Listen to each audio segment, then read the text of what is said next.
There's something almost comical and yet profoundly revealing about our modern condition.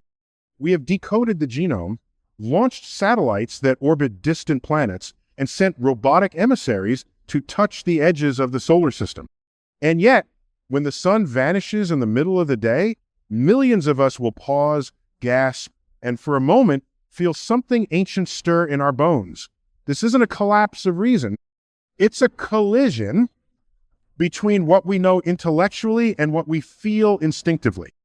Because even in the age of quantum computers and machine learning, we remain children of the cosmos' biological beings, wired to respond to light and shadow, to day and night, to the primal rhythm of the sky.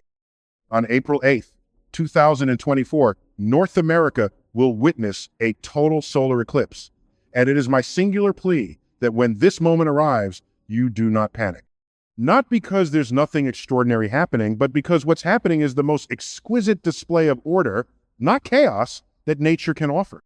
It is a moment in which you're not witnessing disaster. You are witnessing design. A total solar eclipse is not magic, but it is magical.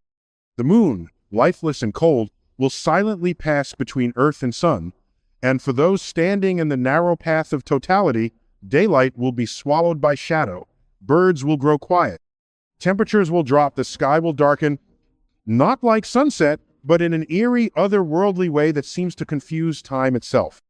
For just a few fleeting minutes, the stars will appear, the planets will shine, and the sun's corona pale. Ghostly crown of plasma will blaze around the blackened disk of the moon. And in that moment, as the Earth plunges into temporary twilight, a billion-year ballet of gravity, inertia, and geometry will have reached a crescendo. What you are witnessing is not a break in the system, but its brilliance. We often fear what we don't understand, but an eclipse is not unknown. It is perhaps one of the most precisely understood phenomena in astronomy. Scientists can predict them centuries in advance. The coordinates, the timing, the duration, everything about April 8th has already been calculated with uncanny precision. There is nothing supernatural at play. No divine punishment, no apocalyptic shift, just physics, just shadow, just Earth, moon, and sun aligning as they've done for eons. So why, then, does it feel so spiritual? Why does it silence crowds and humble scientists? Because deep down, we all crave moments that remind us that we're part of something bigger, something ancient, elegant, and beyond our control. The moon is 400 times smaller than the sun, but it's also 400 times closer. That one extraordinary coincidence allows these two celestial bodies to appear the same size from Earth. Without that, there would be no perfect eclipse, no corona, no daylight turned into dusk. It is, from our perspective, a fluke of scale. But perhaps, more beautifully, it is a reminder that from the right vantage point, even something small can completely transform something unimaginably powerful. Isn't that a metaphor worth thinking about? As the eclipse approaches, you'll hear voices, some grounded, some sensational. Some will say, this is a portal. Others will speak of prophecies. There will be fear-mongers, conspiracy theorists, pseudo-scientific interpretations. This, too, is predictable, because where wonder exists, myth often follows. But you don't need myths to be moved, you just need awareness. You need a willingness to see the eclipse for what it is, a reminder, a signal from the cosmos, not to fear the dark, but to understand it. Not to recoil from shadow, but to realize that shadow itself is part of the dance. When you watch that sliver of sun shrink into a ring and then vanish, you will feel it not just on your skin, but in your psyche, because the light that sustains our planet will be gone. And even though you know it will return, those minutes will stretch. They will demand presence. They will humble your sense of permanence. And when the light returns, when the sun emerges from behind the moon, you will feel something new.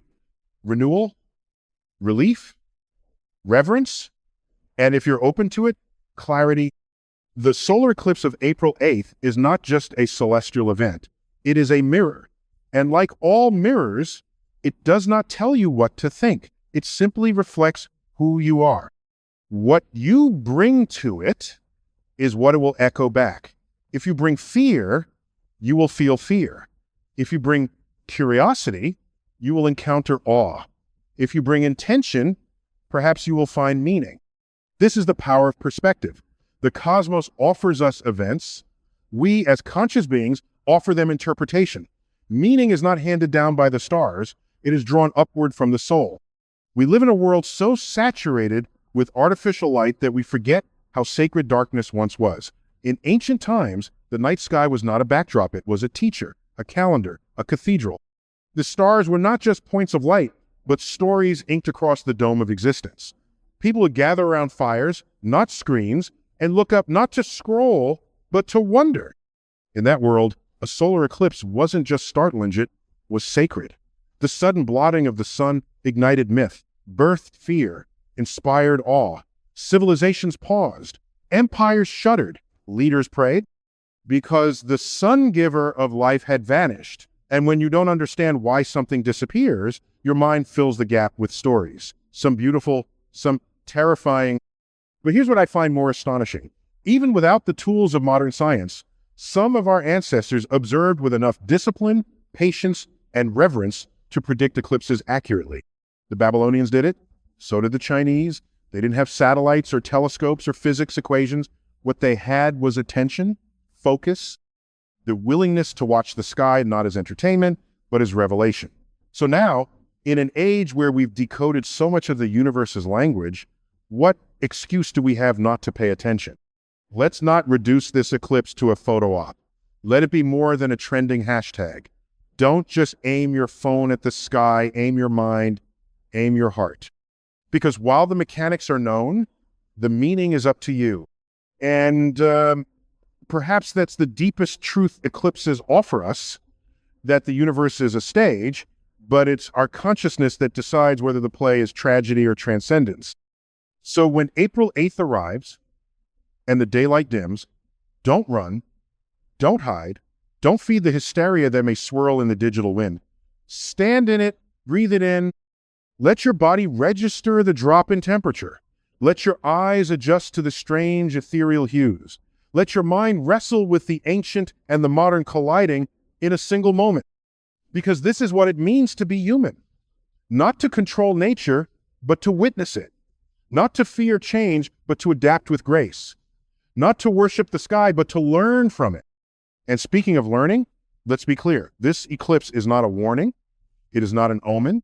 It is not a glitch in the matrix. It is a feature of this grand simulation we call reality. Eclipses have happened long before we named them, and they will continue long after we are dust. What makes this one different is not the moon or the sun. It's us. It's our awareness. Our ability to interpret, to feel, to wonder. In this way, eclipses are less about the heavens and more about our humanity. They strip away the noise. They mute the usual rush. They hush the mind, if only for minutes, and create the conditions for clarity. That's the real power here, not the celestial mechanics, but the silence they generate, a silence loud enough for you to hear your own thoughts, maybe even to question them. Now let's address something I often encounter as a scientist and communicator. People ask me, why do we need to talk about feelings when we talk about science? Isn't science supposed to be cold, hard, objective? And to that I say no. Science is objective, yes. But scientists? We are not. We are humans.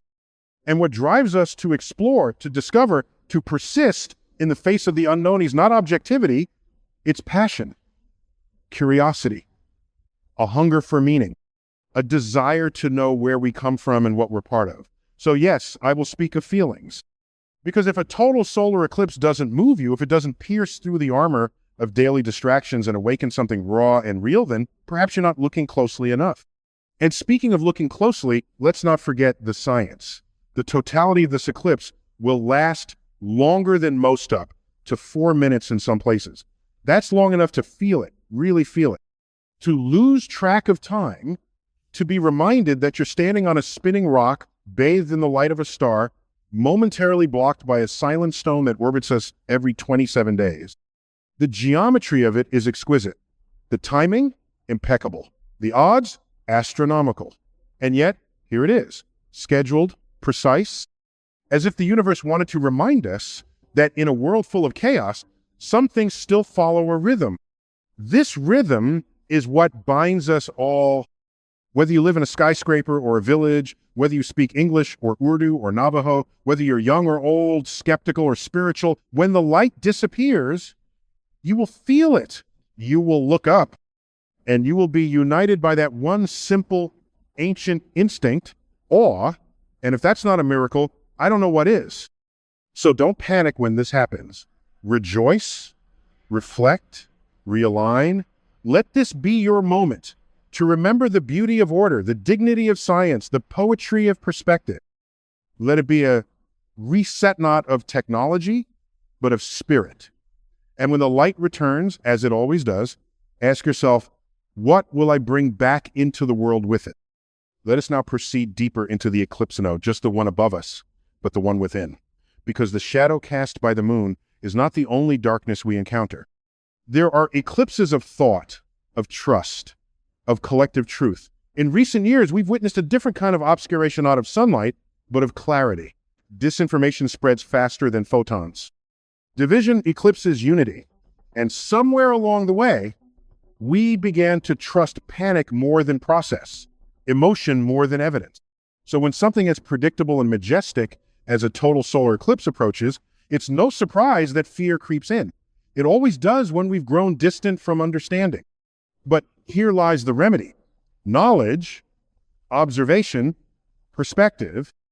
We must learn to see again, not just with eyes, but with intellect.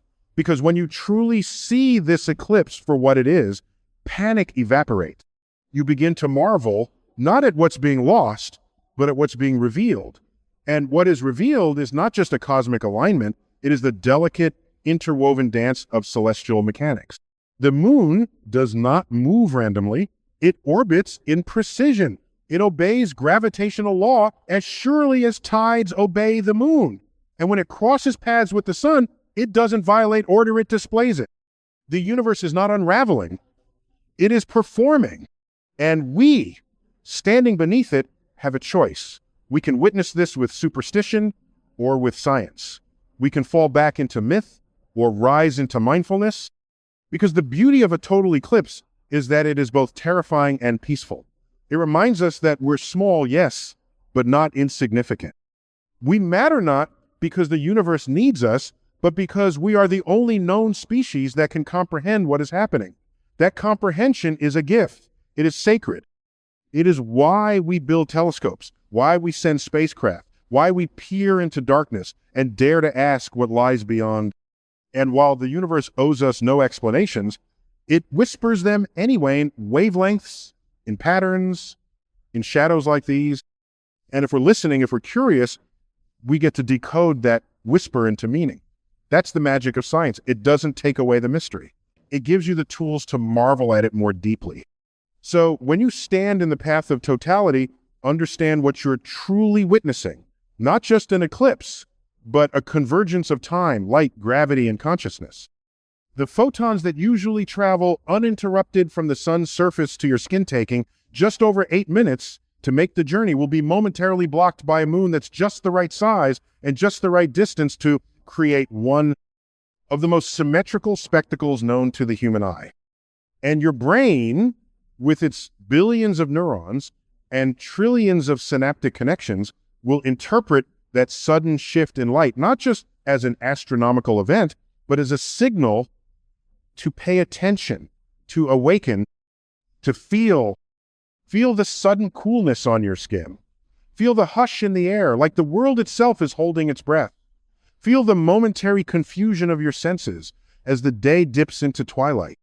And then feel the return, the first sliver of sunlight piercing the black edge of the moon. That light will feel different, more alive, more sacred, not because it's changed, but because you have. These are the moments when we remember what it means to be human, not just to survive, but to wonder. Not just to live under the sky, but to live in dialogue with it. And when millions experience that wonder at once, when eyes across nations are lifted skyward, synchronized in awe, that's a moment of unity, of shared story, of planetary consciousness. Do not let that pass unnoticed. The eclipse may last minutes, but the imprint it leaves, if you allow it, can last a lifetime. Because what is the value of such a moment, if not to transform how we see ourselves, not just as individuals pacing through routines, but as participants in a grand cosmic narrative? The eclipse reminds us that we are not spectators of the universe. We are in it, shaped by it, orbiting with it. We share our elements with stars, our tides with the moon, our seasons with the angle of Earth's axis. And yet, for all our intimacy with the cosmos, we forget. We shrink our lives to the scale of inboxes, traffic lights, and late-night headlines. We forget that the same laws guiding the moon's orbit also govern the neurons firing in our brains, and that the same sun we worry might disappear for a moment is the same star that once birthed the atoms in our blood. When you step into the shadow of the moon on April 8th, you are stepping into more than an astronomical phenomenon. You are stepping into alignment, not just of celestial bodies, but of perspective. The moment the sun vanishes from view is not the beginning of darkness, it is the invitation to reflect. And as the stars reveal themselves in broad daylight, perhaps the deeper revelation is not out there in space, but within us. The question is not, what does this eclipse mean? But rather, what will I allow it to awaken in me? This is not sentimentalism. It is a call to responsibility. Because when we acknowledge our place in this cosmic ecosystem, we are also forced to confront how carelessly we sometimes treat it. The planet that makes this eclipse viewable at all the Earth, our fragile spacecraft, is not just a stage, it is our only home. And in that brief span when the sun disappears, you may notice more than just astronomical marvel. You may notice silence. You may notice stillness. And in that stillness, the question echoes louder than ever: are we living as if we truly understand the miracle of this place? Let the eclipse be your answer. Not in words, but in choices. Let it reset your urgency, your assumptions, your pace. Let it slow you down long enough to reconsider where your attention goes, where your energy is spent, and what you're actually orbiting in your own life. The moon eclipses the sun not by being brighter or stronger, but by being in the right position. What in your life is eclipsing your light? What habits, fears, distractions have moved into alignment just enough to block your inner sun? This moment invites that level of inquiry, not as a crisis, but as a recalibration. Because eclipses, by nature, are temporary. The light returns, the warmth returns, the birds begin to sing again. But you get to decide whether you return to the same orbit or chart a new one. Most people will look up and take a photo. Fewer will take a breath. Even fewer will take stock of their place in the great cosmic unfolding. But if you're still listening, still with me here, you may be one of those few. The ones who don't just watch events, but let events watch them back. So no, don't panic. Don't let fear hijack what is actually an invitation. Let April 8th be the day you didn't just observe the sky, but remembered your connection to it. Let it be the day the sun disappeared and you discovered something even brighter within. Because when millions of people across borders, across belief systems, across history pause to look at the same sky, to witness the same shadow pass across the same sun, something profound happens. For a few moments, we are no longer fragmented by politics, language, or ideology. We are earthlings, nothing more and nothing less, and that is enough. The total solar eclipse on April 8th will carve a diagonal path across North America, passing over homes, cities, highways, farms, and mountains. It will not discriminate. It will not ask who you voted for, what your religion is, or how much money you make. It will simply move quietly, precisely, indifferently. And yet, in that silence, it offers us one of the few experiences left that can still unite us not in fear, but in wonder. In a world where our attention is fragmented into a million algorithm-driven choices, the eclipse offers a moment of synchronized stillness, a collective gasp, a shared exhale. And while that unity may be temporary, its potential is not. Because when enough people are humbled at once, when enough minds are elevated by the same spectacle, light plants a seed of responsibility, a reminder that we share more than land and laws. We share the sky, we share the light, we share the orbit, And if we can share that, perhaps we can share a future that's worthy of such cosmic elegance. Science gives us the vocabulary to understand and eclipse the terms, the mechanics, the mathematics, but only reflection can give us its meaning. And what it means is this: we are capable of precision, but we are also capable of perspective. We can chart the position of the moon down to the inch. We can forecast the path of its shadow to the millisecond. But can we forecast where our species is headed? Can we, with the same rigor and awe, chart a future for ourselves that is worthy of the universe we inhabit? This is the real question the eclipse poses. Not as a threat, but as a mirror. Not as a warning, but as a test of maturity. We are no longer ancients trembling under an unexplained sky. We are observers, explorers, thinkers. The eclipse does not demand a sacrifice. It demands attention. It demands humility. It demands that we ask better questions, not just about the cosmos, but about the systems we've built here on Earth. Systems that often eclipse truth, that obscure hope, that block the full brilliance of what humanity could be. And yet, hope remains, not in abstract dreams, but in moments like this, moments where light is temporarily lost, only to return more brilliant than before. Because that is the promise written into every eclipse. The darkness passes, the light returns, not by chance, but by design, not by panic, but by orbit. And if the universe can follow such laws, perhaps we can too, not just in the stars, but in our societies.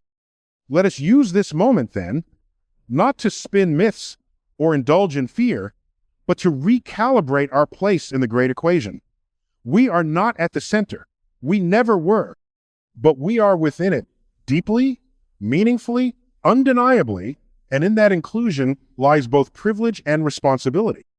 Then let us rise now, not just in thought, but in accountability. Because if this eclipse teaches us anything, it's that nothing disappears without consequence and nothing returns without meaning. The light you'll see reemerge on April 8th will be the same light that has always been there. It never left. It was only obscured. And isn't that the most human thing of all? To mistake shadow for absence? To panic in darkness rather than pause and trust its passage? The earth does not fear the moon's shadow. The sun does not grieve its temporary concealment, and the cosmos does not ask permission to proceed. It simply moves. It evolves. It continues. The question is, do we as a civilization use moments like these to evolve not just technologically, but ethically, spiritually, interpersonally? Do we let awe become wisdom, or do we let it expire like a fleeting photo on a feed? Because the world is full of people watching the sky, but not all are learning from it. We are the first species known to gaze upon a total solar eclipse and understand why it happens. That's not just a fact to recite, that's a privilege to carry.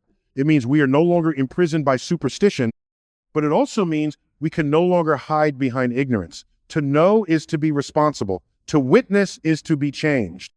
And to stand in the path of a solar eclipse is to stand in the middle of a question. Now that you've seen this, what will you do? Will you live smaller, or will you expand with it? Will you return to chaos, or will you begin to orbit something truer, something steadier? Perhaps not a planet, but a principle. Perhaps not a star, but a state of being. The eclipse lasts minutes, but meaning lasts as long as you let it. And what you do with that meaning is the true event. Not the alignment of the heavens, but the alignment of your life with wonder, with science, with truth, with responsibility. So do not panic when the sky goes dark. Do not tremble at the mystery.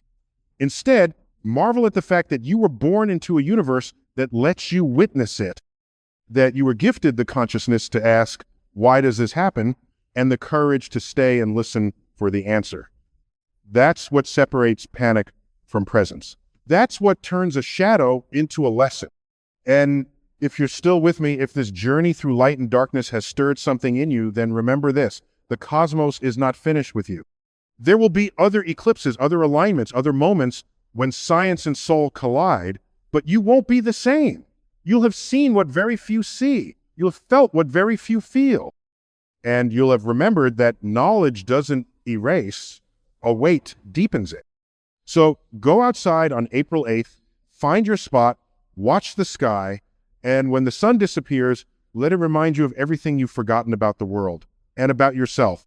Then, when the light returns sand, it will carry it with you, not just in your eyes, but in your choices.